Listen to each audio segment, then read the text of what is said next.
Doors of missionaries, and you get one at the beginning, and then they go the other way, and then they go back to the first one, crossing the sword all the way along. And missionaries, of course, not a big fan of the sword. It really destroys. Although they need protection, there are some times where the violence gets out of hand and ruins their work. So from Baja, he does come to Sonora. And it's interesting that what I was reading was he chose, originally, he was supposed to be closer to Yuma, to a mission in western Mexico, along the coast probably, but there had been missionaries traveling in that area, and in more just below Douglas and that, farther east, the Indians in that area, the Pima Indians, really had requested that the missionaries come to them. And Kino chose something that was probably 300 miles from where they originally planned to go, and he chose Dolores because the Indians there were amenable to and accepting of, and they wanted the religion.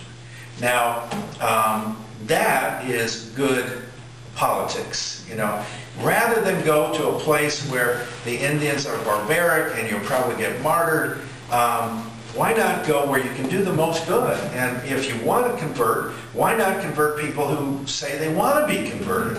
And that is, that's diplomacy, and that's a really good example. Several places throughout his career you see examples of Kino the diplomat, and I don't think that gets stressed enough either, that Kino did have this diplomat.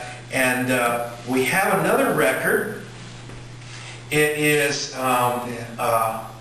it's a letter to the Viceroy in 1703, and this has been edited by Ernest Burris. I think it was published in 1964 by the Arizona Historical Society, with the help and nudging from Jane Evankovich. And this is Kino's plan for the Pima Rio Alta. And he outlines to the Viceroy, here's what we should do. And what he says is we should set up a village of 300 colonists in this area, because they will do more than setting up a fort. They will become part of the community, and if we set up a town of 300 families, then it will really do more to bring everybody together rather than the us and them of a fort that is there. So that is also Kino the diplomat, saying we don't really need the soldiers. After we've established something, let's go with just bringing in regular families and making this a community where everybody merges. And as he traveled, he went to places that asked for him, and there was a system to send crosses from the villages to the north, to send these crosses as a symbol that we'd like Kino to come to our area. And so his travels in Arizona, in southern Arizona, were as a result of requests. And, it's, yes, we want your religion, but once you bring those cattle and that wheat and fruit, as long as you're coming, why don't you bring those things along too? But again, his personality must have been more than the stern Jesuit missionary German type that we stereotype into. There were some, I think it was Kessler. There was one in the Tucson area that was just really overbearing. And he wound up thought he was being poisoned by the Indians. So, if you have a personality that doesn't get along, there are ways. There are ways. I know that the Hopi, and this is another thing about Arizona history that most people don't see in the books, is that in 1629 there were Franciscan missions at the Hopi Mesas. They failed. The Hopis were very strong in their own beliefs, and in that case, a priest might go out to use the facilities and wind up at the bottom of the cliff because you're one or two men among many, and it was very easy to take care of a missionary that you didn't care for. And, you know, going through Kino stuff for 20, 30 years as I have, and then working in regular jobs where I'm talking to people, I would come up with these people, and I don't know where they got it. Oh, Kino enslaved the Indians. And it's just a continuous myth that Kino enslaved the Indians. And I thought, well, you know, think about it. He's got a handful of soldiers with him, and he's dealing with thousands of Indians. And if, well, in the first place, there's not enough power there to enslave Indians. But if they wanted to, they could have taken care of Kino any time. It was not a situation where they were that strong that they could have. What Kino did was protect the Indians from the miners who were enslaving them. And in return, the miners started some gossip about Kino enslaving. Let's get rid of Kino here. He doesn't know the language very well. He is converting. He's doing kind of this quickie conversion. So there is a point where there's talk of getting rid of Kino because he's really a thorn in the side of miners and huge estate owners that want to take advantage of the Indians.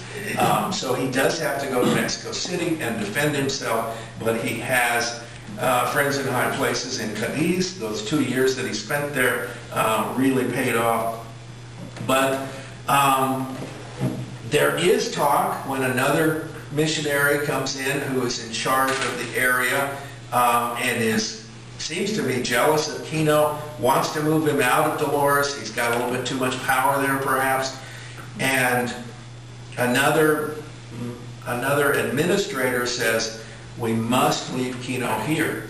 He is worth more than 3 or 4 forts of soldiers because of his diplomacy, his ability to keep the peace in all of this area of northern Sonora and southern Arizona. It is known when he did these trips up to San Pedro and across the Gila and down to Santa Cruz, over to Colorado, he is meeting chiefs in villages, leaders in villages, and he bestows upon them the cane of government and makes each leader a governor of the Spanish crown. So you have a civil politics going on different from the soldiers.